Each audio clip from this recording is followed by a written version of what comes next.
1904년 조선 후기 경상북도 문경에서 양반댁 부인의 시신이 발견됩니다. 시신의 정체는 26살의 황씨 부인, 사망 원인은 자살이었죠. 그런데 이상한 건 황씨가 자살한 장소가 정이문이라는 천민의 집 아니었다는 건데요. 하지만 정이문은 이미 탈주한 후였고 사실 확인을 위해 황씨 부인의 남편이 증인으로 불려옵니다. 남편의 주장은 이랬습니다. 어느 날 밤 정이문이 아내의 방에 쳐들어와 겁탈을 시도했고 다행히 자신이 발견해서 봉변은 면할 수 있었다. 하지만 수치심을 이기지 못한 아내가 결국 스스로 목숨을 끊었다는 거죠. 그런데 말입니다. 용의자인 정이문의 할아버지가 잡혀오면서 새로운 증언이 나오게 됩니다.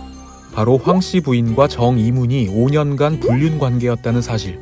이 말이 맞다면 남편 놈이 개구라를 치고 있다는 건데요. 과연 사건의 진실은 무엇일까요? 그리고 CSI 같은 게 없었던 조선시대에는 어떤 방법으로 수사를 했을까요? 조선시대 살인사건과 그 수사에 대한 교양만두 시작합니다. 다시 조금 전으로 돌아가서 황씨 부인 자살 사건 수사의 책임자는 문경의 군수였습니다. 이 문경의 군수는 한 번 물면 놓지 않는 악바리로 유명했는데요. 추가적인 증언이 나오지 않자 검시를 해보기로 합니다. 검시란 사체와 사건 현장을 조사하는 것을 말하죠. 여기서 사건을 뒤집을 증거 2가지가 발견됩니다. 첫 번째는 몸 전체에 나있는 푸르딩딩하며 붉고 노란색의 상처, 두 번째는 목 뒤에 나있는 일자 모양의 흔적. 당시 수사관들은 증수무언록 언해라는 법의학서를 참고했는데요. 이 책에 따르면 구타로 살해된 경우 상흔이 붉고 푸른빛을 함께 띈다고 나옵니다. 게다가 목에 남은 흔적에 대해서도 일자 모양의 흔적은 누군가가 목을 조르는 과정에서 생기기 때문에 타살, 반대로 시옷자 모양의 흔적은 목을 맬 때 무게 중심이 아래로 쏠려서 생긴 흔적이기 때문에 자살이라고 하죠. 2가지 사실로 볼 때 누군가가 황씨 부인을 구타한 뒤에 목을 졸라 죽이고 자살로 위장했다는 결론이 나오게 됩니다. 그런데 증거를 갖다 대자 남편이 갑자기 모르쇠를 시전합니다. 이에 개빡친 군수는 또 다른 증거 수집에 나서는데요. 사건 현장에서 타살의 증거를 하나 더 발견합니다. 바로 목을 맨 석가래에 남은 흔적. 당시 석가래에는 목을 맨 밧줄의 굵기만큼만 일자로 깔끔하게 먼지가 없었습니다. 만약 자살이라면 숨이 멎기 전 이리저리 몸부림을 치느라 밧줄이 움직였을 테고 먼지가 사라진 흔적도 훨씬 어지러웠어야 했죠. 결국 이는 이미 사망한 후에 목이 매달렸다는 증거였습니다. 이에 추궁을 당하던 남편은 결국 죄를 자백합니다. 사건의 전말은 이랬죠. 아내가 정이문과 불륜을 저질렀다는 소문을 듣게 된 남편이 분노를 참지 못하고 아내를 구타한 후에 목을 졸라 살해합니다. 그리고 불륜남을 연맥이겠다는 마음으로 그의 집에 시신을 두고 자살로 위장하려 했지만 실패한 것이죠.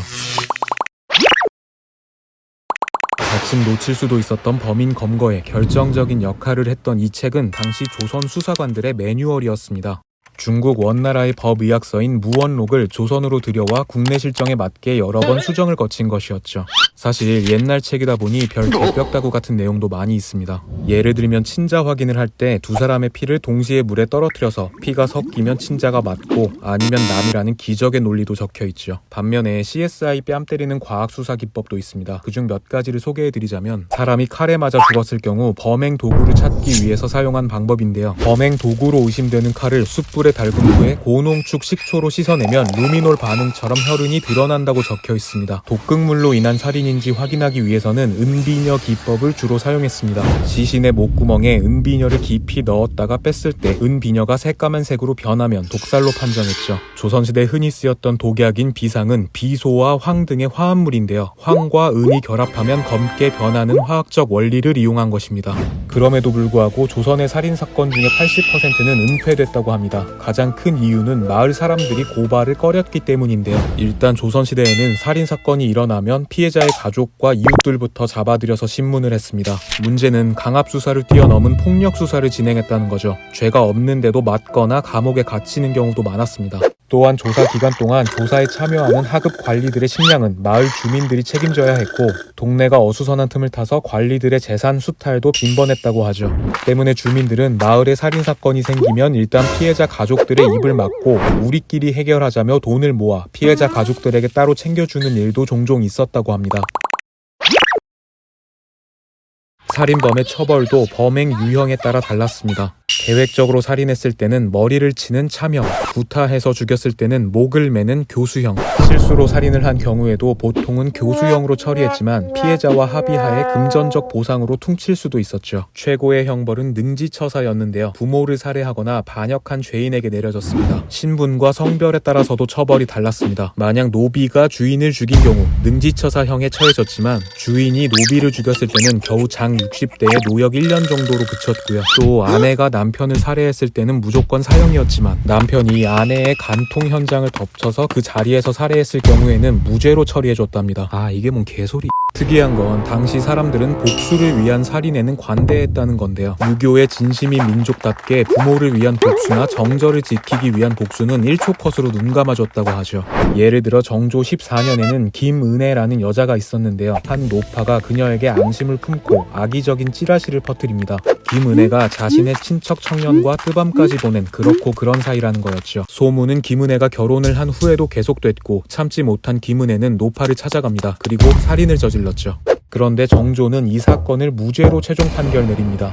심지어 절개를 지킨 모범적인 사례라면서 칭찬하고 모든 사람이 알도록 널리 퍼뜨리라고까지 명했죠. 여러분, 저도 가끔씩 살해 위협을 느끼곤 합니다. 우리 팀원들이 언젠가 저를 죽이지 않을까 하는 그런 생각이 드는데요. 혹시 어느 날 제 목소리가 들리지 않으면 범인은 얘네니까 꼭 신고해 주시길.